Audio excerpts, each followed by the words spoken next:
episode, course. Everything Cashflow Ninja is at cashflowninja.com. And don't forget to sign up for our newsletter at cashflowninja.com/subscribe. I've got a great show for you today.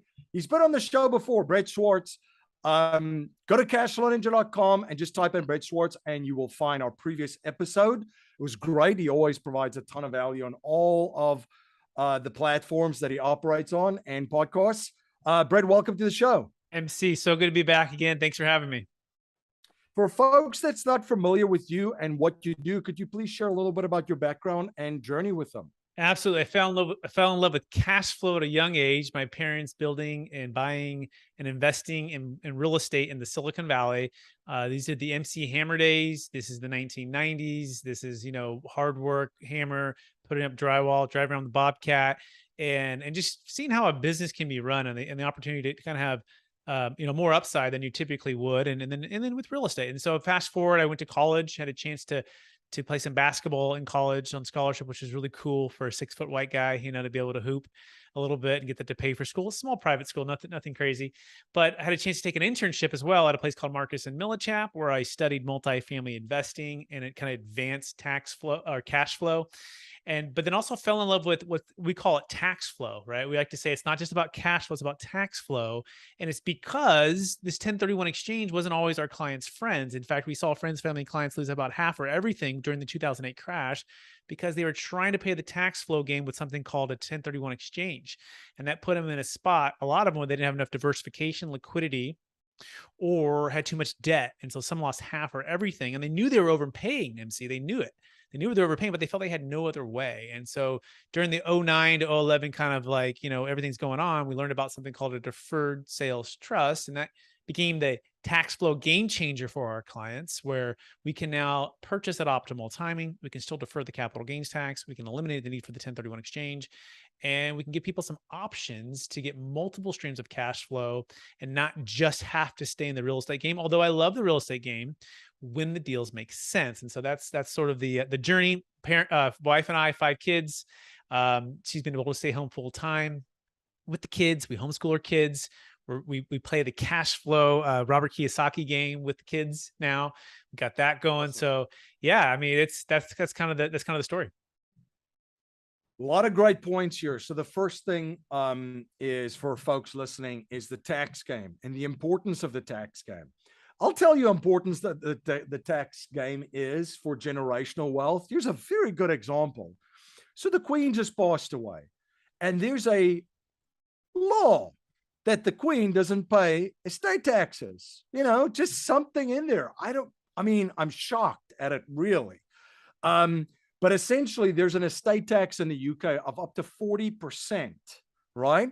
Which doesn't apply to the ruling class, the royals. You know what they said in mainstream media? You're going to get a chuckle out of this. They actually said, oh, well, the law is there to protect so that the wealth of the Queen doesn't get eroded, right? So it's good for us little people, but not for the Queen. So the lesson there is they know the game. So they have, folks enact laws for it. But the tax game is very, very important, very important. It's not what you make, it's what you keep. Because, I always talk about and everybody talks about this, compound interest, right? Compounding, universal laws that we all live under, compounding your focus, compounding your efforts over time, compounding money, interest, a compound interest equation to be on the right side of that is pretty important. But we are all starting from a position of being on the wrong side of a compound interest equation, the tax equation. So if you don't know the tax game and you don't know how to protect the income that you're making legally and figuring out how to keep more of what you make, you're going to put yourself on the wrong side of that. And this is kind of where you come in with very powerful strategies. The first one that you mentioned, and I just want you to explain what that is too for folks, a 1031 exchange in real estate, before we jump into the other one, which there's a lot of folks who will find a lot of value from the other strategy, which we'll share. But for folks that don't know what a 1031 exchange is, just explain quickly how that works. Yeah, it's an IRS tax code that allows real estate investors within the United States to trade or exchange their real estate investment for another like-kind real estate investment. There's some rules: 45 days, 180, 45 days to identify, 180 days to close, equal or greater value, but allows you to defer the capital gains tax. So let's say MC bought a multifamily property for $1 million and he's selling it for $3 million, and that's a $2 million gain. Now he might pay somewhere between 25 and 50% of that gain, depending on the depreciation recapture, depending on the state he's in, or he can roll that 3 million, all of the assets, all of the equity, all of the debt, and replace the debt into another $3 million property. And then he can defer it all, right? So it's a great way to use the law of compounding interest, use the interest-free loan from the government is another way to put it, to build more wealth and defer your tax. Okay. And that's specifically in real estate. Now, the deferred sales trust strategy, which you talk about, and by the way, you've got a new book too, which we'll talk about, building a tax deferred exit strategy, which the deferred sales trust plays into. If you can share about that, because this can be applied to all other asset classes, right? Business, commodities, even real estate, crypto, and so forth. And the reason why I think this will find a lot of people in our audience, whether the listeners or viewers, will find this very, very valuable, is I've had many conversations with folks that are now exiting businesses and exiting real estate deals and exiting projects and commodities. And they're kind of stuck of how to navigate this minefield in front of them, because it's very exciting when you're selling a business, but the next thing then is kind of like it's a cold shower, that the number that you have might not be everything that you're walking away from, whether you're selling a business or a real estate property or exiting a crypto position or, other projects that you're involved with. Yeah. So who does the deferred sales trust work for is really the question. Well, we like to say it works for anyone who has at least $1 million net proceeds and $1 million gain per transaction of cryptocurrency, public or private stock, a business sale, LP or GP interest, carried interest, investment real estate, primary home. Okay. And what's really unique about it is the 1031 exchange only works for investment real estate, or we work for really any asset that you're looking to sell, as long as it has a big enough gain and a big enough net proceeds. Now, if you say, well, Brett, I have a $500,000, Bitcoin position and a $500,000 piece of real estate. Can I combine the two to make one? Yes. And you can go into one DST. So we do have some variation of that, but generally speaking, to keep it really simple, if you have $1 million gain, $1 million net proceed, it works for you. And then part of this too is, well, what does it look like after the implementation of the deferred sales trust?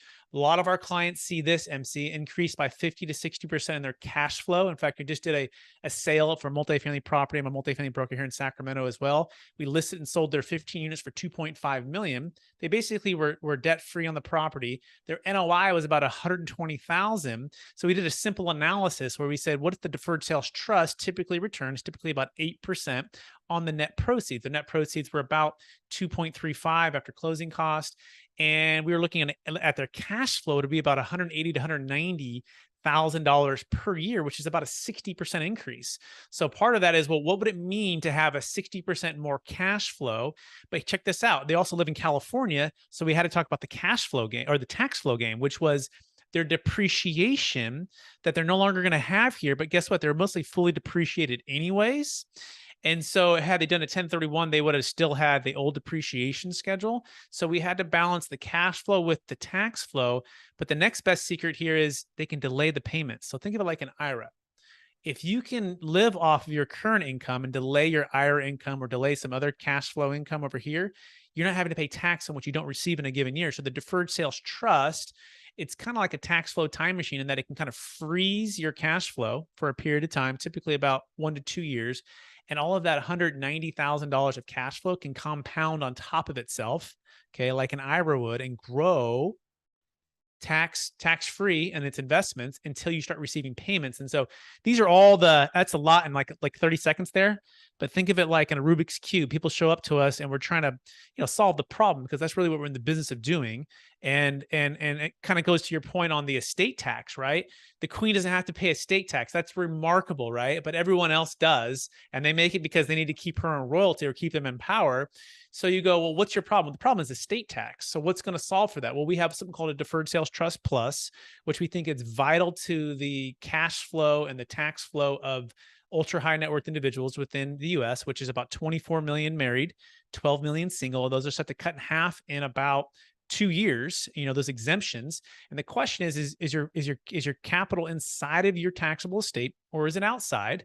And then the question is, well, if it's still inside, subject to 40% death tax, we've got to figure out a way to get it out if you don't want to have to pay 40% in death tax. And that's where we enter the Deferred Sales Trust Plus. So these are all the little nuances that we're just working with teams, their CPAs, to try to get to a point where it's as congruent as it can be, right? And that could be lifestyle, that could be cash flow, that could be tax flow. But ultimately, it's the wealth of America, right? And it's the wealth of those who will either pay the government and it's gone forever, and no matter what side you're on, they'll waste it, or you can keep it in the hands of the people and they can do more with it, hopefully for the better. Yep. Absolutely. Now let's talk about the process. So if somebody is in a position to sell, whether it's a business or a property, at what stage do they need to start thinking about setting this up? Obviously not at the closing table. How many months before that? Like, what's kind of, how do folks start the process of working with you? Great question. Step one is clarify your capital gains tax. You already talked about that $1 million net proceeds, $1 million gain. Step two is to get with us at a no-cost complimentary analysis of your asset, of your exit plan, working with your M&A advisors, your commercial real estate brokers, your real estate agent, your financial advisor, your CPA, to find out if the deferred sales trust is even a good fit for you.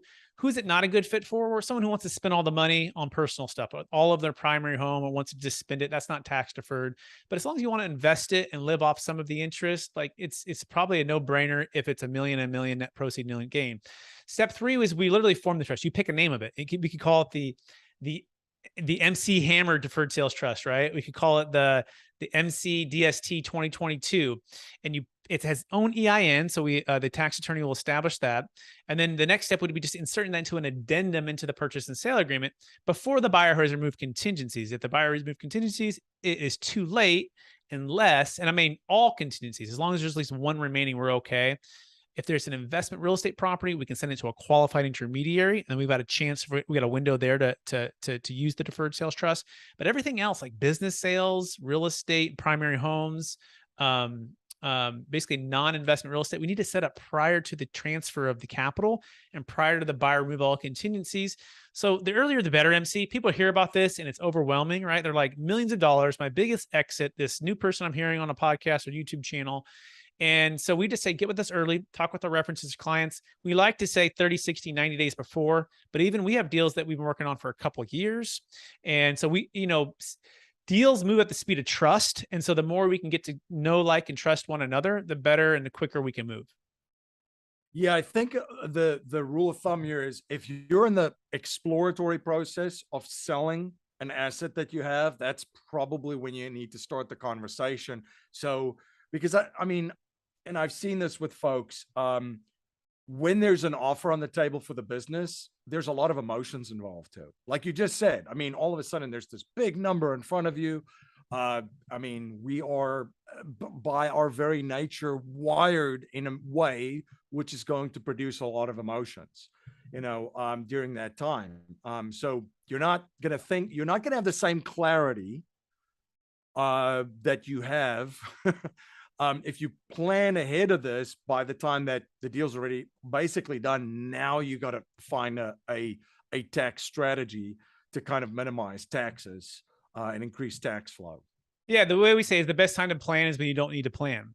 It's like the whole Mike Tyson thing, right? Everyone has a plan until they get hit in the face, in the boxing match. So the best time is not to be waiting and you're 2 weeks from closing and it's $1 million tax bill you're about to get in the face, and all of a sudden you're scrambling to find that plan.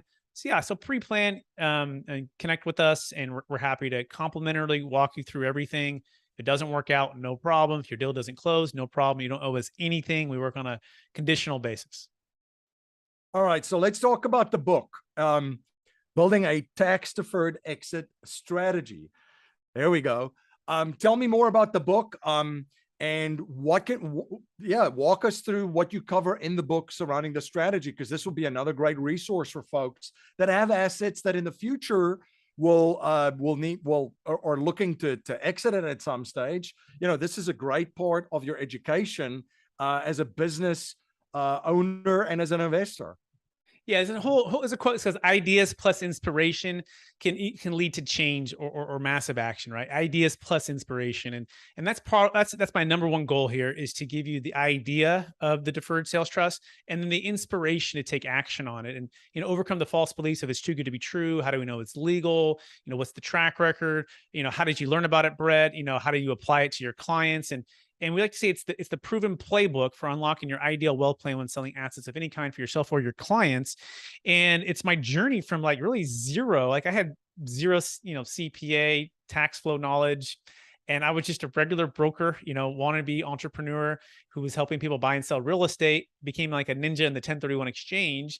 And then because of the crash and because of all the pain and the blood in the streets, if you will, financially for my clients, friends, and family, we were, in a sense, forced to really look, what we providing is the best thing for clients in this 1031 exchange. And we quickly found out that no, in fact, that was the enemy. It should have been the opposite. We should have known something that was different than having them to have to overpay for properties. And so that's the journey to building a tax deferred extra, which, by the way, doesn't always mean a deferred sales trust. It could mean a cost seg study on bonus depreciation, right? And we routinely help clients if it's too small of a deal or they have some capital loss, to help them do that. We could be an opportunity zone. It could be a donor advised fund. Of course, it could be a 1031 exchange. It could be a Delaware statutory trust 1031 exchange. So our goal is to help you build the strategy and then have each option available. Sometimes it's the combination of both. We just did a Delaware statutory trust sale where for a client who sold a $4.2 million multifamily property, he had what's called a debt over basis issue. Debt over basis is not deferrable with the deferred sales trust, but a Delaware 1031, if you replace the debt, then the rest of it can go into the deferred sales trust. And we use these zero coupon high debt deals, non-recourse, to solve that problem. So that's a part of building the tax deferred strategy. It's part of hiring the who, not being the how, us being the guide to help you achieve what you're trying to achieve. And then using the deferred sales trust perhaps as a part of that as well. Now, most of the time it is the part of that. And that's why we love it. That's why we focus like a niche on that. But hopefully this book will give you the inspiration. It'll give you some nuts and bolts behind the scenes. It'll give you the story. And then we also have other people. They say to get in the room with people that are smarter than you, MC, right? So people like Kevin Harrington from Shark Tank. So he's in the book and he's talking about finding your mentor. And he talks about his entrepreneur journey with his father. And I have a similar journey with my dad. Mine was in real estate. His was in like restaurants and businesses, right? But it's talking about the importance of that. And then we have people like Neil Bawa, who's the multifamily, scientist. He's an amazing mind when it comes to syndication. And people like, Joe Fairless. And then we have financial advisors in here. And so it's not just me talking about the DST. It's a collection of all of us talking about how to create and preserve wealth with multifamily, with investing, with cash flow stuff that you do, MC.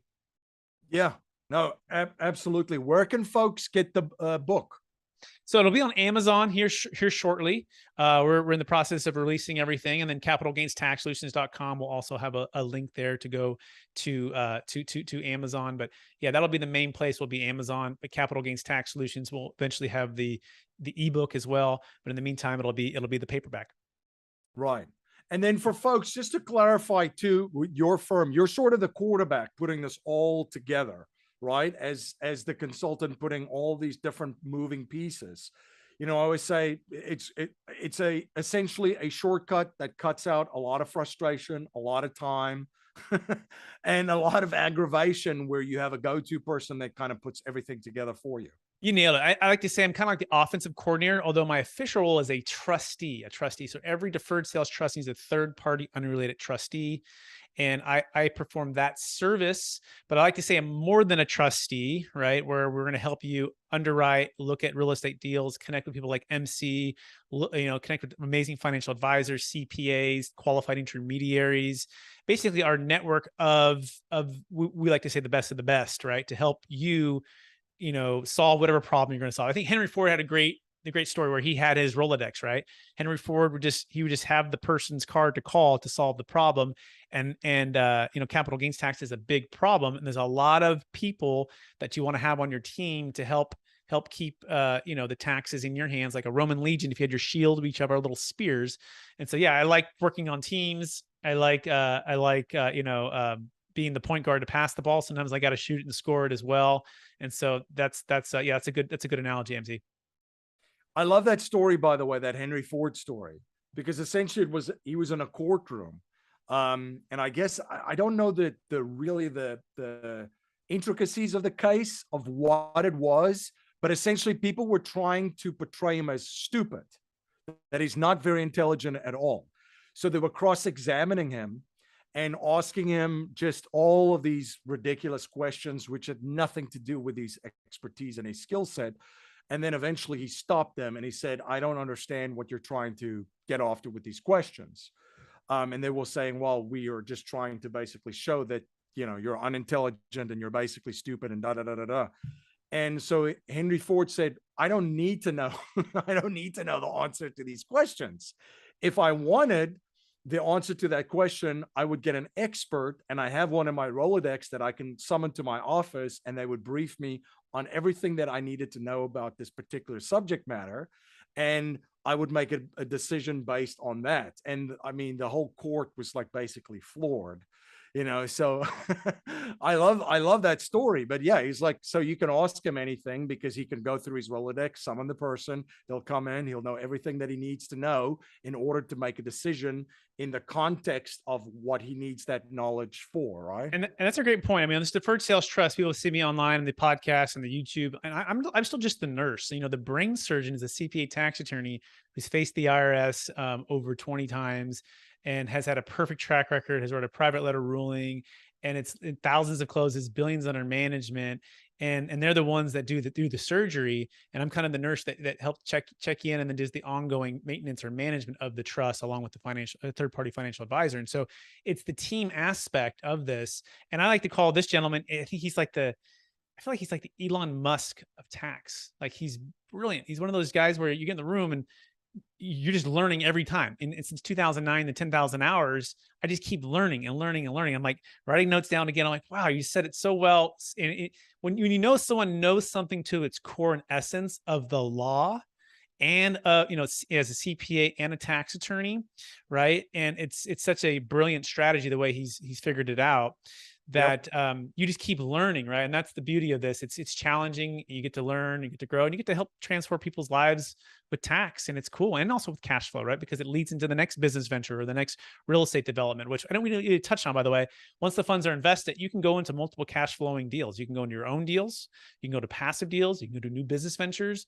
You can put it into lending. You can put it into the stock market. You can put it into crypto. I mean, you could literally diversify into multiple cash flowing streams of income within the trust. So like, let's imagine you're selling a $50 million property or $5 million apartment complex, and all of your equity is tied to that one deal and it's kind of ready to harvest. Well, if you can now unlock that capital and redeploy and plant seeds into multiple things and help you to diversify, now those have a chance to grow into harvest, right? So that's what the Deferred Sales Trust unlocks, is that freedom and opportunity. Yep, absolutely. And we have on a previous episode walk through step by step and explore that also in much more detail. So definitely check it out at cashflowninja.com and just type in Brett Swarts or Deferred Sales Trust. What are you currently learning and studying these days? You're always into personal growth and always learning, and a very curious guy, which I am as well. What are you learning and studying these days? Yeah, the biggest one is the art of communication and or negotiation. And I keep coming back to Chris Voss and the book Never Split the Difference. In fact, I just signed up for the masterclass. If you haven't heard of this, it's a pretty cool service. It's like $180, but you get to watch, Steph Curry does a masterclass on basketball, and I play basketball. And I went back and over the weekend I was studying the best shooter in the history of basketball. I grew up playing basketball, and I was always the best shooter on my team. And I'm just learning from him. Same thing from Chris Voss. I've listened to his masterclass, and it's not just negotiating deals. It's negotiating with your family. It's communicating with your family and your friends and all of these things, and the art of mirroring and labeling and connecting in an empathetic way. And so that's been a really big one, because MC, I talk, right? My wife's more of the listener, and I've got to learn to be more of the listener, right? And so that one is really great. Chris Voss, Never Split the Difference. Awesome. Awesome. And then the book, I mean, it's a, it's quite a interesting project.